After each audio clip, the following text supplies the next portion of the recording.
तो ये escape sequence क्या होता है, ठीक है। प्रॉब्लम क्या थी और एस्केप सीक्वेंस क्या है, पहले इसका कॉन्सेप्ट समझते हैं, उसके बाद प्रैक्टिकल में समझेंगे। सबसे पहला जो कॉन्सेप्ट है, जो सबसे पहली प्रॉब्लम है हमारी, कन्फ्यूजन्स क्या। तो उसके लिए सबसे पहले अगर मैं एक प्रिंट स्टेटमेंट लगाता हूँ पाइथन के अंदर और उसके इनसाइड में लिखता हूँ हेलो व्यूअर, तो यहाँ पर अगर आप देखें तो कोई भी स्ट्रिंग को अगर हम लोग लिखते हैं तो उसके स्टार्टिंग और एंडिंग में हम लोग डबल कोट्स का यूज़ करते हैं। बट अगर कोई वर्ड मैंने उस स्ट्रिंग के अंदर, जैसे यहाँ पर हेलो व्यूअर को भी डबल कोट्स में लिखा है, तो यहाँ पर कन्फ्यूज़न ये क्रिएट हो जाएगी कि हमारी स्ट्रिंग स्टार्ट कहाँ पर हो रही है और एंड कहाँ पर हो रही है। यहाँ पर स्ट्रिंग हेलो से स्टार्ट हो रही है, व्यूअर पर एंड हो रही है, और ये जो डबल कोट्स व्यूअर के पास लगे हुए हैं ये हम स्ट्रिंग में प्रिंट कराना चाहते हैं, बट ये प्रिंट नहीं होंगे। यहाँ पर सिंटैक्स एरर आएगा, इनवैलिड सिंटैक्स। क्यों? क्योंकि ये जो व्यूअर है वो डबल कोट्स के अंदर जो लिखा है वो पाइथन को कंफ्यूज कर रहा है कि मैं स्ट्रिंग को स्टार्ट कहाँ से करूँ और एंड कहाँ से करूँ। ऐसा ही सेम सिंगल कोट्स के साथ भी होता है, जैसे कि यहाँ पर सिंगल कोट्स है, हेलो से स्टार्ट हो रहा है, व्यूअर पर एंड हो रहा है, बट जो व्यूअर के अंदर ये कोट्स लगे हुए हैं सिंगल, अब ये पाइथन को कंफ्यूज कर रहे हैं कि मैं सिंगल कोट्स कहाँ से स्टार्ट करूँ और कहाँ से एंड करूँ, तो यहाँ पर भी सेम एरर मिलेगा।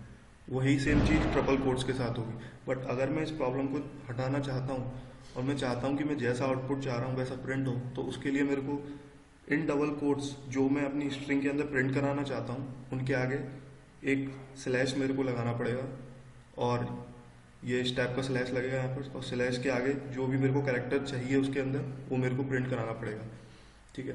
तो अब यहाँ पर जो प्रिंट होगा वो एग्जैक्ट प्रिंट हम लोगों को मिल जाएगा, जहाँ पर व्यूअर के स्टार्टिंग में डबल कोट्स होंगे और एंडिंग में होंगे डबल कोट्स।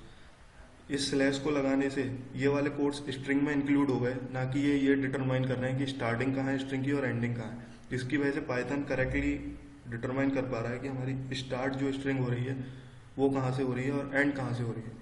ये कोड्स हम लोगों को बताने कि इसको इंक्लूड करो, बाकी जो भी है उसे स्टार्ट और एंड करना है। तो ये जो कॉन्सेप्ट है, ये कॉन्सेप्ट है एस्केप सीक्वेंस का। तो अब हम लोग एस्केप सीक्वेंस के प्रैक्टिकल के बारे में बात करेंगे, एस्केप सीक्वेंस की थ्योरी के बारे में। आज हम लोग उस चीज़ को प्रैक्टिकल करके देखेंगे कि कहाँ पर प्रॉब्लम थी और उसका सॉल्यूशन क्या है, ठीक है।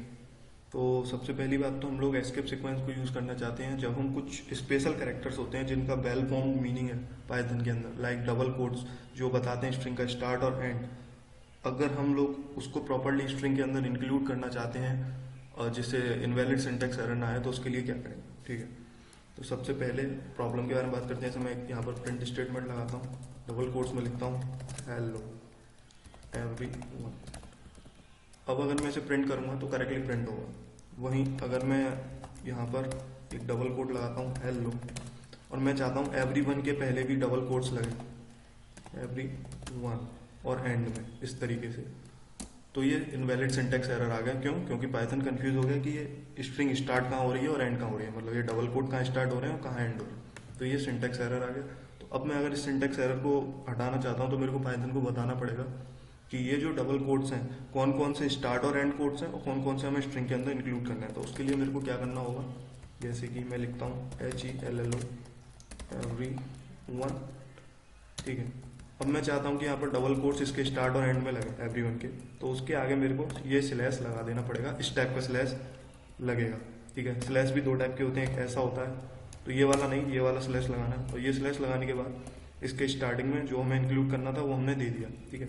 अब मैं प्रिंट करूंगा तो एवरीवन पे मेरे को डबल कोट्स मिल जाएंगे स्टार्ट और एंड। इसका मतलब ये है कि ये दोनों कोट्स स्ट्रिंग में इंक्लूड करने हैं, ये वाला स्टार्टिंग कोड है हेलो से पहले वाला, और एंड वाला जो सबसे एंड का कोड है, ठीक है। तो ये पाइथन की कंफ्यूजन को दूर कर दिया हम लोगों ने स्लैश के थ्रू। इसी को हम लोग बोलते हैं एस्केप सीक्वेंस का कॉन्सेप्ट। तो बहुत सारे एस्केप सीक्वेंस कैरेक्टर्स अवेलेबल है। पहले क्या ये सेम प्रॉब्लम सिंगल कोट्स के साथ भी है? हाँ, ये सिंगल कोट्स के साथ भी है। जैसे कि यहाँ पर हेलो एवरीवन, अब यहाँ पर मैं एक सिंगल कोट यहाँ लगाता हूँ और एक यहाँ लगाता हूँ, फिर से पाइथन कंफ्यूज हो जाएगा कहाँ पर स्ट्रिंग एंड हो रही है और स्टार्ट हो गया। उसके लिए क्या करना है, फिर से प्रिंट लिखेंगे और यहाँ पर लिखेंगे आगे तो उसके आगे तो उसके आगे तो उसके आगे तो उसके आगे तो उसके आगे तो उसके आगे। अगर मेरे को सिंगल कोट चाहिए स्लैश, यहाँ पर भी चाहिए अगर तो स्लैश, तो जहाँ जहाँ मेरे को इंक्लूड करना है वहाँ लगाऊंगा, ठीक है। तो अब ये प्रिंट हो रहा है, सेम ट्रिपल कोट्स के साथ होगा। लेकिन यहाँ पर अगर मैं प्रिंट करता हूँ डबल तो करता हूँ तो कोई भी प्रॉब्लम नहीं आएगी। ऐसा इसलिए क्योंकि अब ये पता पड़ रहा है कि डबल कोट से अगर स्ट्रिंग स्टार्ट हुई है तो वो डबल कोट से ही एंड होगी, तो डबल कोट सबसे एंड में, इसलिए ये कोई भी कंफ्यूजन क्रिएट नहीं कर रहा है। तो ये एक इंपॉर्टेंट पॉइंट है अंडरस्टैंड करने के लिए।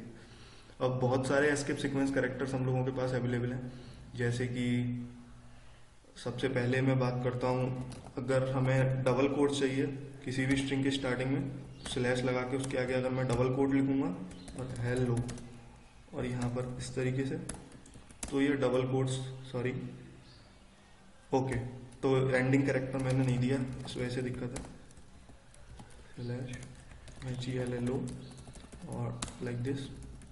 तो यहाँ पर ये तो कैरेक्टर एंडिंग और स्टार्टिंग है। अब मेरे को स्ट्रिंग को एंड स्टार्ट करना है, वो कहाँ पर, यहाँ पे देता हूँ। तो ये जो स्लैश के आगे डबल कोट है, ये स्ट्रिंग को एस्केप सीक्वेंस कैरेक्टर की तरह यूज हो रहे हैं, ये वाला एस्केप सीक्वेंस कैरेक्टर, ठीक है, ये एक एस्केप सीक्वेंस कैरेक्टर है, ठीक है।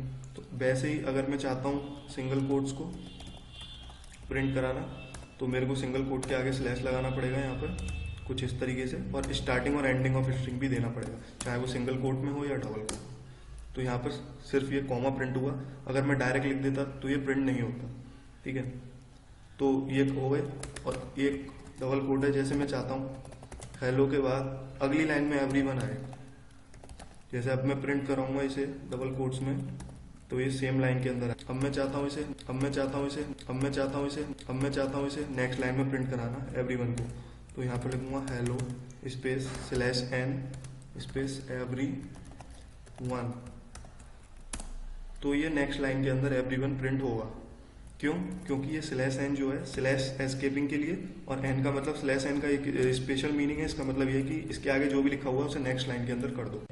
एक और एस्केप सीक्वेंस की बात करूंगा, जैसे कि अगर मेरे को स्लैश ही प्रिंट कराना है, तो अगर मैं चाहता हूँ कि स्लैश ही प्रिंट हो जाए, क्योंकि ये स्लैश का स्पेशल मीनिंग है कि एस्केप सीक्वेंस के लिए यूज होता है, डायरेक्ट प्रिंट करूंगा तो एरर देगा। इसके लिए अगर मैं चाहता हूँ कि एस्केप सीक्वेंस भी मेरा प्रिंट हो, तो स्लैश के बाद एक और फॉरवर्ड स्लैश लगा दो। इसका मतलब ये है कि आगे वाले फॉरवर्ड स्लैश को इंक्लूड करना है स्ट्रिंग में, वो एस्केप सीक्वेंस की तरह यूज नहीं होगा। तो यहाँ पर स्लैश प्रिंट हो गया। तो ये बात थी एस्केप सीक्वेंस के बारे में। और भी बहुत सारे एस्केप सीक्वेंस कैरेक्टर्स अवेलेबल हैं, उनके लिए आप नेट पर जाकर पढ़ सकते हैं कौन कौन से यूज होते हैं। कुछ जो इंपॉर्टेंट थे जो लोग यूज करते हैं उनके बारे में मैंने यहाँ पर डिस्कस किया। अब जो नेक्स्ट पॉइंट आता है वो आता है हमारा रॉ स्ट्रिंग्स के बारे में, रॉ स्ट्रिंग्स के प्रैक्टिकल के बारे में। तो रॉ स्ट्रिंग्स क्या होती हैं पाइथन के अंदर? तो रॉ स्ट्रिंग्स का मतलब ये है कि अगर आप किसी भी स्ट्रिंग को स्पेसिफाई करना चाहते हैं जो किसी भी एस्केप सीक्वेंस को हैंडल ना करे, बट एग्जैक्टली जैसा आपने लगाया है वो वैसा का वैसा ही प्रिंट कर दे, तो वहां पर रॉ स्ट्रिंग का यूज होता है। कैसे? जैसे कि मैं यहाँ पर प्रिंट स्लैश स्लैश को प्रिंट कराया ऊपर, तो इसका मीनिंग था कि एक स्लैश को इंक्लूड करना है, लेकिन दूसरा स्लैश को वो ये बता रहा है कि इसको इंक्लूड करना है एस्केप सीक्वेंस की तरह। लेकिन अगर वहीं मैं इसे प्रिंट कराऊंगा एस्केप रॉ स्ट्रिंग की तरह, तो क्या होगा? स्लैश स्लैश, तो फिर ये दोनों स्लैश को प्रिंट कर देगा, पहले स्लैश को भी दूसरे को भी। इसका एक और यूज रॉ स्ट्रिंग का, मतलब वो स्ट्रिंग को फॉर्मेट नहीं करता, एग्जैक्टली जैसी दी हुई है हमें एग्जैक्टली वैसी की वैसी वो प्रिंट कर देता है, ठीक है। तो रॉ स्ट्रिंग का यूज करने के लिए किस तरीके से, अब मैं जैसे मेरे को लिखना है हेलो स्लैश एन एवरीवन, जिससे एवरीवन नेक्स्ट लाइन पर चला जाता है, बट मैं चाहता हूँ कि ऐसी की ऐसी ही ये स्ट्रिंग प्रिंट हो जाए, तो ये रॉ स्ट्रिंग है तो एग्जैक्टली ऐसी स्लैश एन भी प्रिंट होगा, वो नेक्स्ट लाइन पर एवरीवन नहीं जाएगा। लेकिन अगर मैं इसके बिना आर के बिना लिखता इसे, तो क्या होता, वो भी देखते हैं। तो यहाँ पर अगर मैं आर ना लगाता तो ये रॉ स्ट्रिंग नहीं रहती, इसको स्लैश एन फॉर्मेट करता और नेक्स्ट लाइन पर एवरीवन आता। तो ये है कॉन्सेप्ट रॉ स्ट्रिंग का। I hope you all understand, this is all about day 2। So please watch for more videos. Thank you. Please like, share and subscribe.